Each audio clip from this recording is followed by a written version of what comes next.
Hello everyone, my name is Joe Scorsone, channel is called Scorsone Enterprises, and today we're going to be doing some simulation stuff. We're going to be doing a simulation of the multifractal model of asset returns. We're going to be going over why that's better for financial markets, why it actually works, the way it works, and the package that we're actually importing. I know I don't really like to do that on this channel, but I think it's a good package, so we're going to use it.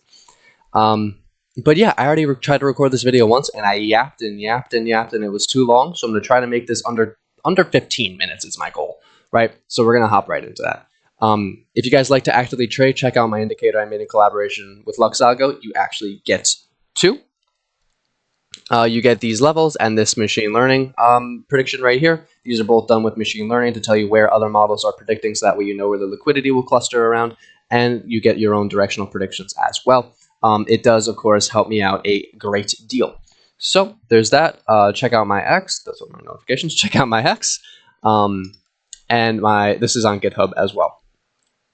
So now let's hop into the code.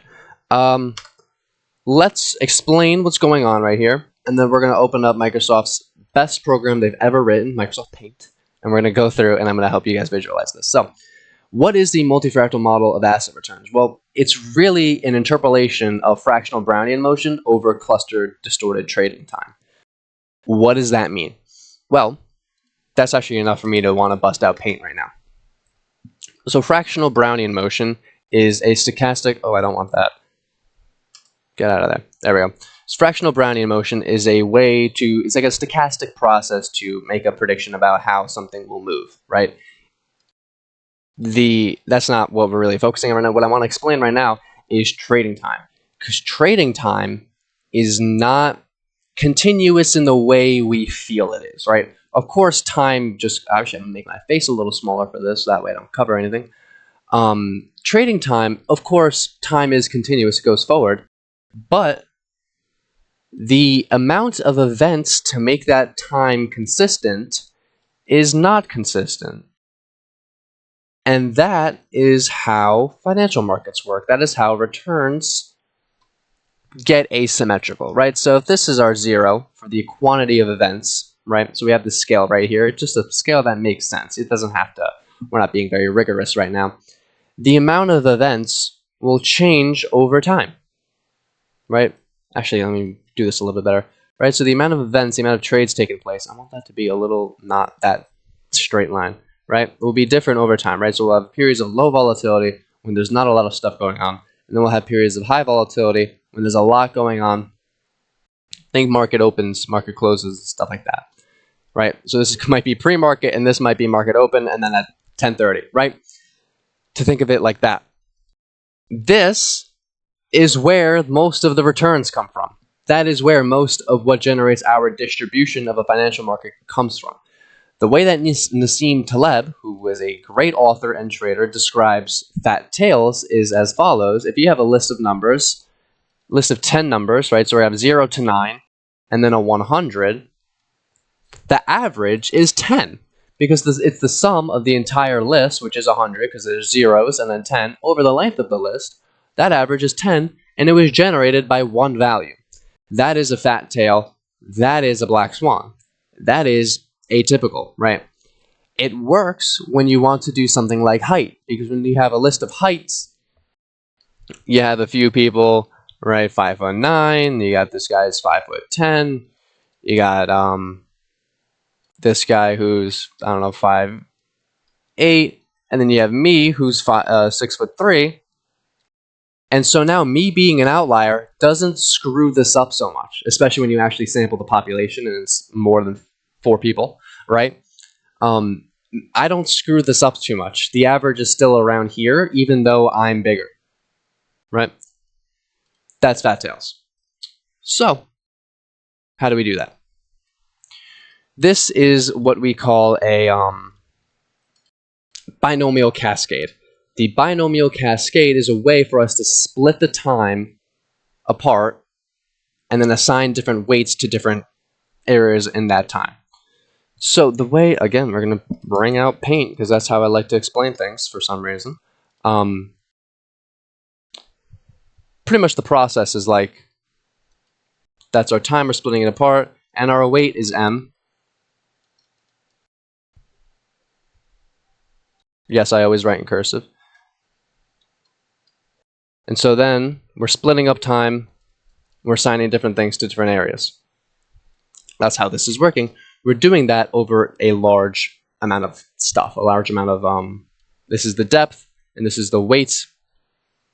So 2 to the power of n amount of times, and then we have n blocks though, right? Because in each block, we're gonna have a lot of stuff, right? And we're gonna go by our step count, so it's a recursive process, and it is a multiplicative process, right? So I forget the Greek letters jumping out of my head, but so sigma is a summation. We're doing a multiplication of our entire process, right? Times equals or multiplier. So this is what is happening at each block. We're getting this block, we're getting the step in that block, and then one side, we're splitting it. One side gets the multiplier, one side gets 2 times the multiplier. And then we're going to get a cumulative sum of that for the distribution, then we're going to normalize that, and then we're actually going to unnormalize it later. So now that is how we generate our distorted trading time. So again, I'm going to bring out pane. I should just keep it open. Our trading time is going to be clustered around our events and stuff like that again. So it'll be like times going forward. We have like some stuff increase, and then we have a cluster, and then we're going to be chilling again. Then we have a cluster. We're going to be chilling again. We're going to have a cluster. We're going to be chilling again, maybe for a while this time, and then we're going to have a cluster, right? That is what our trading time is going to look at, because it'll be partially weight driven and like event driven, right? So these is where a lot of our returns and volatility, I should circle this better. So this is where a lot of our returns and volatility is going to be generated from, right? These, of course, stuff happens, but not a lot. So that's one part of it. Second part of it is fractional Brownian motion. So this is, again, the package that I'm importing. I think it's a good package, because if we click on this, it depends on one thing, which is NumPy. And it's less than 400 lines. This is good stuff. So yeah, let's actually go through. We're giving it our number of data points. That's not a good description for n, I don't think. Number of increments, the Hurst parameter, and our length. All right. So what is the Hurst parameter again? Guess where I'm going. Guess what I'm typing right now. Here we go. If we have an h greater than 0.5, that's an uptrend. H equal to 0.5. It's a random walk, and an h less than 0.5, mean reverting. I should just say trending rather than telling it it's uptrending, right? So if we have greater than 0.5, we might have a strong trend. Equal to 0.5, it's random, right? We might have some weird stuff. And then less than 0.5 is an actual downtrend, right? We know that's not how financial markets actually look, but play with me, right? So those are the inputs that we're giving it. And so then when we call fractional Brownian motion, sample the fractional Brownian motion, let's see what that's actually doing right here. So sample the Brownian motion is a cumulative sum of the fractional Gaussian noise, which is right here. So what we're doing there is this is where that method comes in earlier on. We have our scale right here, which is the 1 times the length over self.n, 1 times our length over our increment to the power of our Hurst exponent. Then we have this is the amount of increments, so we have our Gaussian noise, which we're going to populate. Or that's just random, in fact. And so now, right, because then we have our scale and our size, right? So that's how we're getting our Gaussian noise. If the Hurst is 1/2, then we could just give it the Gaussian noise because it's random. If not, we need to do a different process with our Gaussian noise. So if we go into here, right, it is, it is the method that we're choosing, right? So I'm not even going to try to pronounce these, but so if we go back here, we're choosing this one. So let's take a look at the process right here. Method generating Hoskins method, exact method from this paper, right there. Modeling persistence in hydrological time series using fractional differencing. Water researches, which is pretty cool that we're using that in financial markets, right? So using Monte Carlo consideration, fractional Gaussian noise, phi and psi. going through, checking our covariance. I'm going to breeze over this because it's chewy. Fractional Gaussian noise realization with n increments of size 1, right? So the first increment is from the stationary distribution.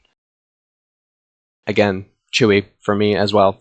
And then it is this process, which we're not really going to spend too much time on, to then get a value to scale our fractional Gaussian noise with, right? Because our fractional Gaussian noise is we're initializing with nothing. We're going to start with the original Gaussian noise, and then we're going to repopulate it with our phi and psi, right? And our Gaussian noise that we're starting with. So that's pretty much how we're doing that. We're adding some persistence to our randomness from this Hurst exponent. Okay. So now that we have that, we can get our trading time, get our fractional Gaussian noise, and we can interpolate it. That's all the multifractal model is. It's an interpolation in terms of one-dimensional piecewise linear interpolation with the given data points. It will cluster these this Brownian motion around the time properly, right? And so then we can return our time and the returns. So how are we doing that, right? We said WebSockets and in our browser, so we're going to make a simple Quart app. Quart, because WebSockets are built in and it's async by default, which is just cool. I just like working with Quart. But yeah, we're going to say from Quart, and we're going to import all this stuff that we need, async IO, NumPy, and our file that we were working on before. Make a new app. How much time are we at? 11 minutes. I can do it. Make a new app. Make a new WebSocket endpoint async DFWS for our WebSocket, right? And then we're going to go through, make our why is that not a number? Make our parameters, get our returns with our parameters. Then we're going to get our index, which is going to start at 0, of course, because it's computers, get the total length of our trading time, and then we're going to send that to the screen in little steps, right? So while we're less than our total, what we're going to do is we're going to get whatever index, up to whatever index we're on, put it to a list, put it into JSON, and send this JSON, webhook.send JSON. And then we're going to sleep a little bit, well, we're going to increment an index as well, sleep a little bit, and then do it again. The root for our index is just rendering a simple HTML template, which we'll look at in a second. And then we can just run our app like normal, right? So this index, it just uses chart.js. We're just making a really simple chart, a little bit of CSS, it's nothing special. Making our chart, setting it up pretty much, like initializing it right here. And then on each WebSocket event, on each message, we're going to update the chart.update with these labels and datasets. Cool. So let's open this up a little bit. I actually haven't ran this today, so maybe I fumble, maybe I don't. Let's wait for this terminal start. I'm going to restart my environment just to make sure that it works. And I'm going to say Python app. Did I call it app? Yeah, app. And then, there we go. Then I'm going to open it. Not that localhost. Nope, no, oh my gosh. 8,000. And then there we go. We can see that we're actually getting stuff. And this is what we got to work with. Ta-da! Those are our returns over time.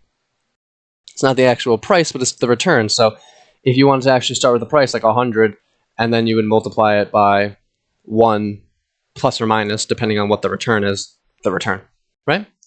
So there you go. There you have it. You did a real time. Well, not really real time. We, cheated and got all the information at first. But yeah, this is how you would actually do that. That's how simple WebSockets can be in Python. That's what the multifractal model of asset returns actually is. It's taking that fractional Brownian motion, adding or removing a long-term persistence, and then, because you can see how things are clustering, right? How we're having these areas that are really contributing to the overall return, right? This one little spot of it is really contributing to the return in our time. I want to see. I wish I could just stop this, but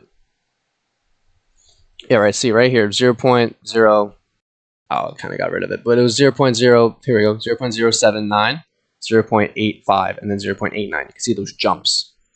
Those are the jumps in trading time that lead to that kind of stuff. So yeah, thank you guys so much for watching this video. The code is on the GitHub. Hope that you guys enjoyed it. Check out my other projects with Luxago, my GitHub, and stuff like that. I think you guys will enjoy it. And yeah, I will see you guys in the next one. Goodbye.